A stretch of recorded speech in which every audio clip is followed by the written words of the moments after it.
남동부 지역에 강력한 폭풍우가 강타하면서 토네이도 경보가 발령되고 각종 피해가 잇따랐습니다.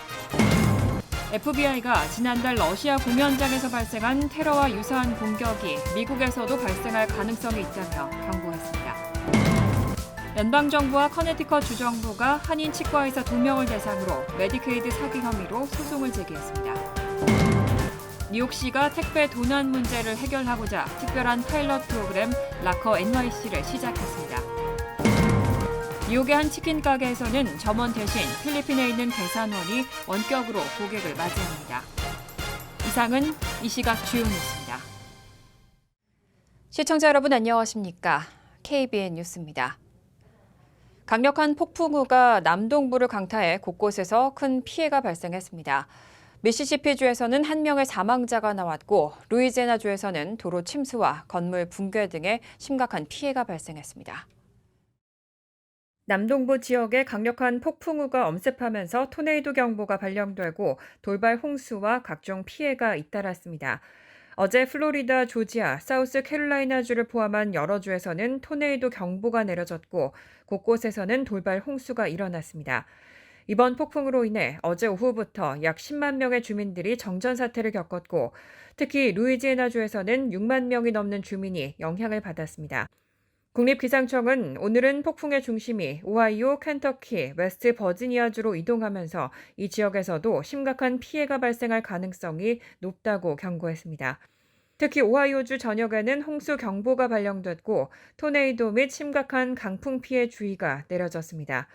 웨스트 버지니아주에서는 10여 군데의 카운티에서 여러 학교가 폭우에 대비해 조기 하교 조치를 취했습니다. 조지아주 오거스타에서는 폭우로 인해 세계적으로 유명한 마스터스 골프 대회 개막이 연기됐고 여러 지역에서 침수 및 강풍 피해가 이어지고 있습니다. 플로리다주 세인트 오거스틴에서는 토네이도로 인해 담장이 무너지는 등 큰 피해가 보고됐는데 다행히 사망자는 없었지만 1명이 부상을 입어 병원에 입원했습니다. 지난달 러시아 모스크바에서는 테러범들이 공연장에서 총기를 난사해 수십 명이 숨지는 사건이 발생했는데요. 연방수사국이 이와 유사한 공격이 미국에서도 발생할 가능성이 있다며 경고했습니다. FBI 국장 크리스토퍼 레이는 어제 예산 관련 청문회에서 러시아 공연장 테러와 같은 조직적인 공격이 미국 내에서도 발생할 가능성이 있다고 밝혔습니다. 레이 국장은 의원들에게 법 집행기관에서의 경력을 되돌아보면 공공안전과 국가안보에 대한 위협이 한꺼번에 많았던 시기는 생각하기 어렵지만 오늘 이 자리에 앉아있는 지금이 바로 그런 때라고 말했습니다. 미국 국민의 안전과 국가안보에 대한 위협이 매우 심각한 수준에 이르렀음을 시사하는 발언입니다. 정부 인사들은 그동안 현재 진행형인 이스라엘과 하마스 전쟁에 영향을 받은 개인 또는 소규모 집단이 미국에 대한 공격을 감행할 가능성을 우려해왔습니다. 이런 가운데 지난달 말 모스크바 공연장 테러가 벌어지자 미국에 대한 조직적 공격에 대한 여지를 두고 우려가 더 깊어지고 있습니다. 한편 레이 국장은 또 FBI의 현재 예산이 업무 수행에 부족하다고 호소하며 FBI 예산을 정상화할 수 있도록 도와달라고 의원들에게 요청했습니다. 또 국가 안보를 위한 감시 프로그램의 중요성을 강조했습니다. 이 프로그램은 이번 달에 만료될 예정인 만큼 레이 국장은 의회에 갱신을 강력히 요청했습니다. 11월 대선을 앞두고 바이든 대통령이 대규모 학자금 대출 탕감 계획을 추가로 발표했습니다. 백악관은 어제 홈페이지에 올린 보도자료를 통해 27만 7천 명의 미국인이 추가로 학자금 대출을 탕감받게 될 것이라고 밝혔습니다. 이번 조치는 오는 11월 대선을 앞두고 청년층의 지지를 얻기 위한 전략으로 풀이됩니다. 이번에 발표된 탕감 대상은 주로 소득과 가족 구성원 수에 따라 대출 상환액이 결정되고 일정 기간 후 원금 잔액이 면제되는 세이브 프로그램과 소득 중심 상환 프로그램 등에 참여한 국민입니다. 특히 공공부문 근로자에 대한 학자금 대출 탕감 프로그램에 참여한 대출자들도 포함되어 있습니다. 바이든 대통령은 지난 8일 위스콘신주에서의 연설에서도 연간 12만 달러 이하를 버는 개인에게 최대 2만 달러의 이자를 탕감해주겠다는 계획을 공개한 바 있습니다. 2020년 대선에서의 공약을 지키기 위한 후속 조치로 대법원의 반대에도 불구하고 다양한 방법으로 이를 실현하려는 노력의 일환이라고 백악관은 설명했습니다. 이번 발표는 특히 젊은 유권자들 사이에서 높은 지지를 얻고자 하는 바이든 대통령의 전략적 움직임으로 평가되고 있습니다. 학자금 대출 탕감은 많은 젊은 미국인들에게 중요한 이슈 중 하나로 이번 조치가 11월 대선에서 어떤 영향을 미칠지 주목됩니다. 메디케어 및 메디케이드 사기가 연간 수십억 달러에 이르고 있는데요. 연방정부와 커네티컷 주 정부가 한인 치과의사 2명을 메디케이드 사기 혐의로 소송을 제기했습니다. 연방 메디케어 당국과 커네티컷 주정부는 지난 2일 커네티컷주 연방법원에 한인 치과의사 최모 씨와 손모 씨, 이들이 커네티컷주에서 운영하고 있는 두 곳의 치과 병원을 상대로 메디케이드 사기와 관련된 소장을 제출했습니다. 소장에 따르면 한인 치과의사 최모 씨와 손모 씨는 2018년부터 2020년까지 불법적으로 모집인을 고용해 메디케이드 환자들에게 불필요한 치료를 제공했습니다. 이들은 환자당 110달러를 지급하는 조건으로 모집인을 통해 환자들을 유치하고 치과 병원을 찾은 메디케이드 환자들에게 불필요한 치료 서비스를 제공해 연방정부와 주정부에 재정적인 손실을 입힌 혐의를 받고 있습니다. 연방정부와 주정부는 소장에서 피고 측이 거짓으로 메디케이드 비용을 청구했고 가짜 진료 기록을 작성했으며 메디케이드 사기를 통해 부당이익을 취했고 이로 인해 정부기관이 지불하지 않아도 되는 비용을 부담해야 했다고 적시했습니다. 연방정부와 주정부는 이번 사건으로 인해 발생한 재정적 손실과 함께 벌금을 부과할 것을 법원에 요청했습니다. 최근 몇 년간 미국 전역에서 한인 의료기관 종사자들이 연루된 보험 사기 사건이 발생하고 있습니다.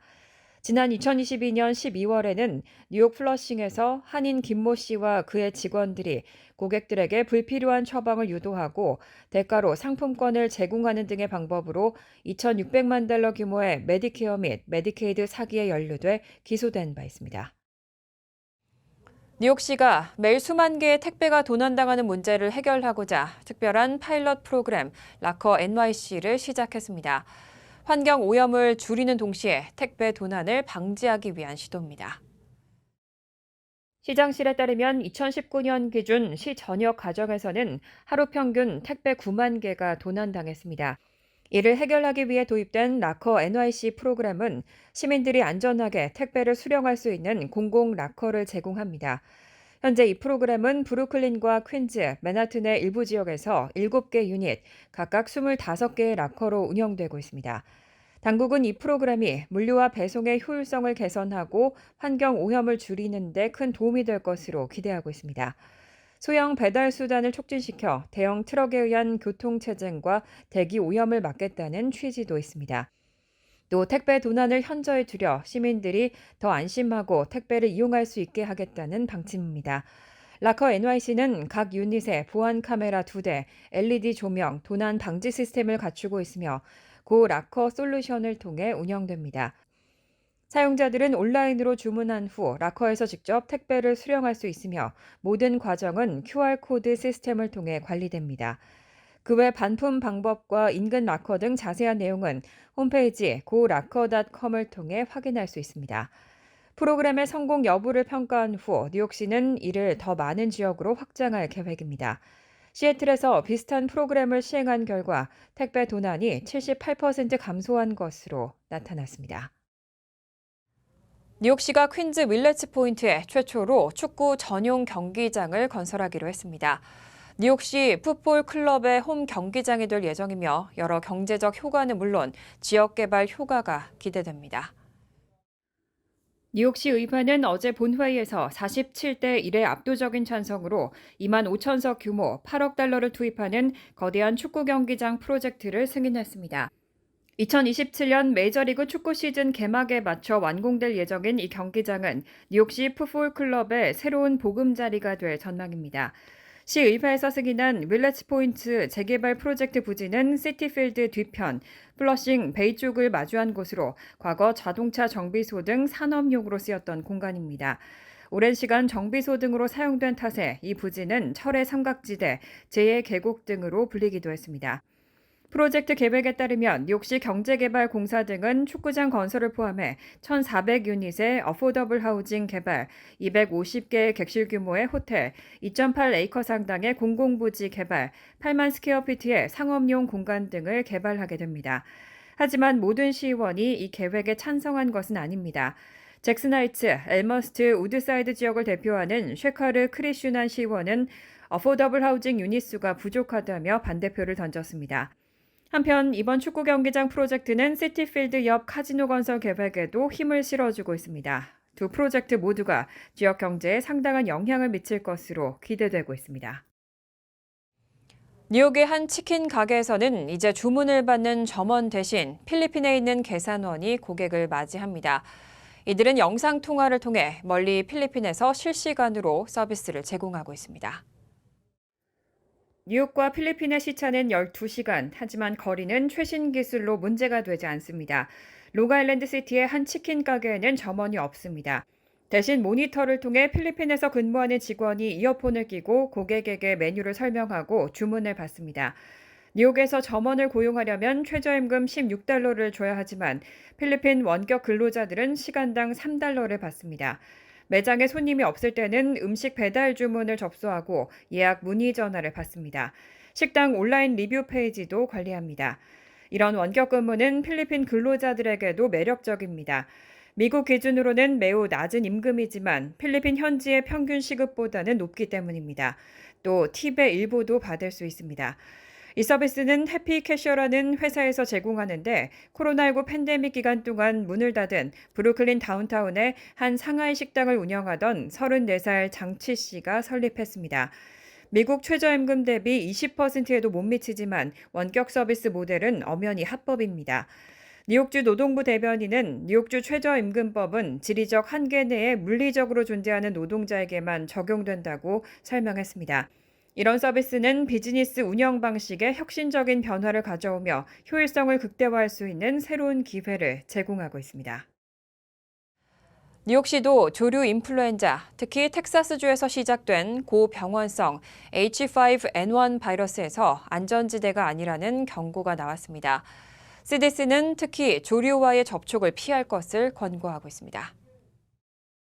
연방질병통제예방센터 CDC는 최근 뉴욕시에서도 조류 독감 감염 위험이 증가하고 있다고 발표했습니다. 텍사스주에서 발생한 감염 사례가 확산되면서 나온 조치입니다. 특히 뉴욕시의 많은 녹지 공간과 도심에서 기르는 가금류에서도 바이러스가 검출된 것으로 나타났습니다. 필립 밴드 마운트 사이나이 아이칸 의과대학 교수는 시 전역 조류액에서 바이러스 6개를 발견했다며 뉴욕의 녹지 공간, 맨하튼의 닭에서도 나왔고 H5N1의 양성 반응을 보인 거위는 브롱스와 퀸즈, 브루클린 등에서도 나왔다고 전했습니다. CDC는 일반적인 접촉으로 인한 감염 가능성은 낮지만 이상 행동을 보이는 동물과의 접촉을 특히 조심할 것을 당부하고 있습니다. 또 뉴욕시뿐만 아니라 전 세계적으로 여우와 소에서도 H5N1 바이러스가 검출되고 있어 감염의 확산 가능성이 높다고 경고했습니다. 현재까지 미국에서 이 바이러스로 인해 감염된 사례는 2명으로 모두 농장 근로자였고 감염 동물과 지속적으로 접촉했습니다. 전문가들은 단순 접촉에 의한 가능성은 낮다면서도 조류 또는 배설물 접촉 시 장갑과 마스크 착용을 권장하고 있습니다. 간추린 소식입니다. 연방우정국은 현재 68센트인 포에버 우표 가격을 73센트로 올리기 위한 인사안을 규제 당국에 제출했습니다. 2019년 우표 가격인 50센트에 비해 36%나 상승한 수치입니다. 당국의 승인을 받게 되면 오는 7월부터 인상된 가격이 적용됩니다. USPS는 우표 가격을 지난 1년 새 3번, 지난 3년 동안에는 6번이나 인상했습니다. 연방우정국은 이 밖에도 국내 엽서 가격도 53센트에서 56센트로, 국제 엽서 가격도 $1 55센트에서 $1 65센트로 인상한다는 방침입니다. 하버드대는 어제 올해 말 시작되는 2025년 가을학기 신입생 선발을 위한 입학 전형부터 SAT, ACT 시험 점수를 반드시 제출해야 한다며 지원자가 SAT 또는 ACT를 치를 수 없는 예외적인 경우에 한해 AP 및 IB 등 특정 시험 점수 제출이 허용된다고 발표했습니다. 하버드는 코로나19 사태로 인해 2020년부터 입학 전형에서 SAT, ACT 시험 점수 제출 의무를 중단하고 지원자의 선택 사항으로 변경했습니다. 당시 하버드는 2026년 신입생 입학 전형까지 시험 점수 제출 의무를 중단한다고 밝혔지만 이날 결정으로 한 해 일찍 앞당기게 됐습니다. 맨하튼 32가의 한인업체 대표들로 구성된 뉴욕 코리아타운 협회 임원진이 지난 10일 뉴욕주 하원 제25선거구에 출마한 케네스백 공화당 후보를 위한 후원 행사를 개최했습니다.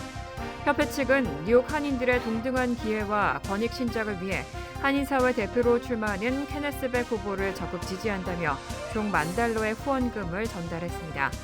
기금 모금 행사를 주최한 이영희 회장은 인사말에서 오는 6월 25일 예비선거에서 2명의 중국계 후보와 맞붙는 케네스백 후보를 위해 한인사회가 깊은 관심을 갖고 전폭적으로 후원을 아끼지 말아야 한다고 강조했습니다.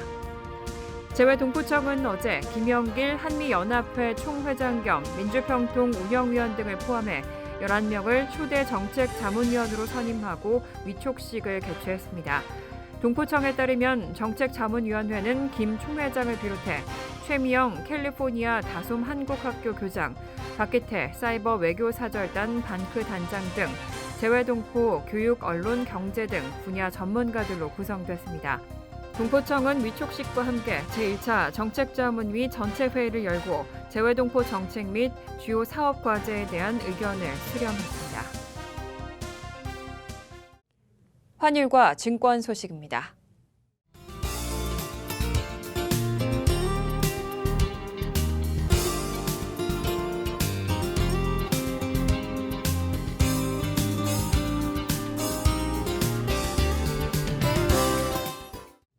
이어서 날씨입니다. 토요일은 구름이 많은 가운데 오전 중 소나기 내릴 가능성이 있습니다. 낮 최고 기온은 50도, 섭씨 10도, 밤 최저 기온은 46도, 섭씨 8도로 예상됩니다. 일요일은 대체로 화창하지만 오후부터는 곳에 따라 소나기 내리는 곳이 있겠습니다. 월요일은 화창하겠습니다. 이상으로 KBN 뉴스를 마칩니다. KBN과 함께 즐거운 저녁 되시기 바랍니다. 우리 동부 최대 한인방송 KBN이 제작하는 KBN 뉴스는 웹사이트 mykbn.com 그리고 유튜브와 페이스북에서 다시 보실 수 있습니다. 좋아요, 구독, 알림 설정은 뉴스 제작에 큰 도움이 됩니다.